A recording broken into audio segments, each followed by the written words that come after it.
Hi friends, welcome to zaagzoogkitchen. இன்னைக்கு நம்ம zaagzoogkitchenல பார்க்க போறது Ramadan ஸ்பெஷல் கிறிஸ்பியான மட்டன் கீமா சமோசா ரெசிபி தான் பார்க்க போறோம். இந்த கீமா சமோசா பாத்தீங்கன்னா ரொம்ப கிறிஸ்பியா அண்ட் டேஸ்டியா இருக்கும். இதை எல்லாரும் லைக் பண்ணி சாப்பிடுவாங்க. இது இஃப்தாருக்கு ஏத்த ஒரு ஆப்டான ரெசிபி. வாங்க ஃப்ரெண்ட்ஸ், இந்த டேஸ்டியான கீமா சமோசா ரெசிபி எப்படி செய்யணும்னு பார்க்கலாம். ஃப்ரெண்ட்ஸ், இந்த வீடியோ உங்களுக்கு பிடிச்சிருந்ததுன்னா லைக் பண்ணி ஷேர் பண்ணுங்க. சப்ஸ்கிரைப் பண்ணாதவங்க சப்ஸ்கிரைப் பண்ணிட்டு பெல் ஐகானை கிளிக் பண்ணிக்கோங்க. இந்த வீடியோ உங்களுக்கு பிடிச்சிருந்ததுன்னா வீடியோக்கு ஒரு லைக் கொடுங்க friends. First keema stuffing ready பண்ணிடலாம். ஒரு பேன்ல 2 டேபிள் ஸ்பூன் ஆயில் சேர்த்துக்கிறேன்.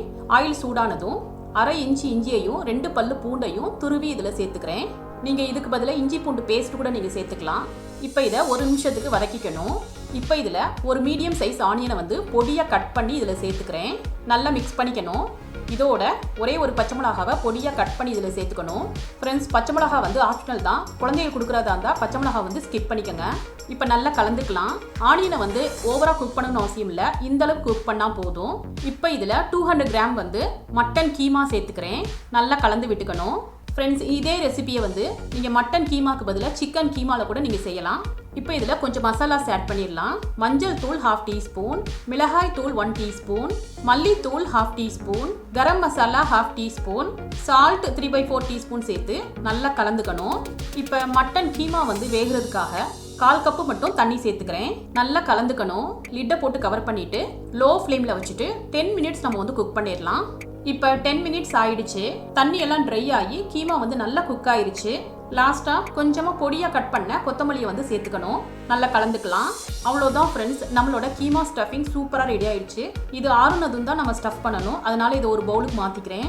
ஒரு பவுலில் 1 டீஸ்பூன் மைதா எடுத்துக்கிறேன். இதோட 1.5 டீஸ்பூன் தண்ணி சேர்த்துட்டு இந்த மாதிரி பேஸ்ட்டாக நம்ம கலந்துக்கணும். இப்போதைக்கு இதை தனியாக எடுத்து வச்சிடலாம். நான் ரெடிமேட் சமோசா ஷீட்ஸ் எடுத்திருக்கேன். ஒரு சமோசா ஷீட் எடுத்துட்டு இதோட எட்ஜை இந்த மாதிரி மேல் நோக்கி ஃபோல்ட் பண்ணணும். ட்ரையாங்கிள் ஷேப் மாதிரி ஃபோல்ட் பண்ணணும். இப்போ அதே மாதிரியே கீழ் நோக்கி மறுபடியும் ட்ரையாங்கிள் ஷேப்பில் ஃபோல்ட் பண்ணிக்கணும். இப்போ பார்த்தாலே தெரியும் கோன் மாதிரி ஃபார்ம் ஆயிருக்கு. இப்போ இந்த கோனுக்குள்ள நம்மளுக்கு தேவையான ஸ்டஃபிங்கை ஃபில் பண்ணிக்கலாம். உங்களால் எவ்வளோ ஃபில் பண்ண முடியுமோ அந்த அளவுக்கு ஃபில் பண்ணிக்கங்க. நான் ஃபில் பண்ணிட்டேன். இது பார்க்குறதுக்கு இந்த மாதிரி தான் இருக்கும். இப்போ மீதம் இருக்க ஷீட்ஸில் நம்ம ஏற்கனவே ரெடி பண்ணி வச்சுருந்த மைதா க்ளூவை கையால் இல்லைனா ப்ரஷ் வச்சு இந்த மாதிரி அப்ளை பண்ணிக்கணும். ஃப்ரெண்ட்ஸ், சமோசாவை சீல் பண்ணுறதுக்கு தான் இந்த க்ளூவை நம்ம அப்ளை பண்ணுறோம். இப்போ மறுபடியும் இதை மேல் நோக்கி இந்த மாதிரி ட்ரையாங்கிளாக ஃபோல்ட் பண்ணிக்கணும். மீதம் இருக்கிறதையும் இந்த மாதிரி சீல் பண்ணிக்கலாம். பாருங்க ஃப்ரெண்ட்ஸ், சமோசா சூப்பராக இருக்குல்ல. இந்த மாதிரி சமோசாஸை ஈஸியாக நம்ம ஃபோல்ட் பண்ணிடலாம். இதே மாதிரி இன்னொரு சமோசாவை நான் ஃபோல்ட் பண்ணி காமிக்கிறேன். பாருங்க.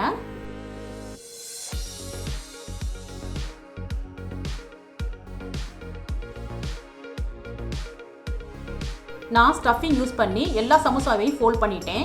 இப்போ இதை ஃப்ரை பண்ணிடலாம். கடாயில் ஆயில் சேர்த்துட்டு ஆயில் சூடானதும் லோ டு மீடியம் ஃப்ளேமில் வச்சுட்டு சமோசாவை சேர்த்துக்கிறேன். ஃப்ரெண்ட்ஸ், சமோசா சீக்கிரமே ஃப்ரை ஆகிடும். இது ஒரு சைடு கலர் சேஞ்ச் ஆனதும் நம்ம இதை திருப்பி விட்டுக்கலாம். 2 சைடும் நல்ல கோல்டன் ப்ரௌனாக ஃப்ரை ஆகிடுச்சு. இப்போ இதை நம்ம ஆயிலேருந்து எடுத்துட்டு டிஷ்யூவில் வச்சிடலாம்.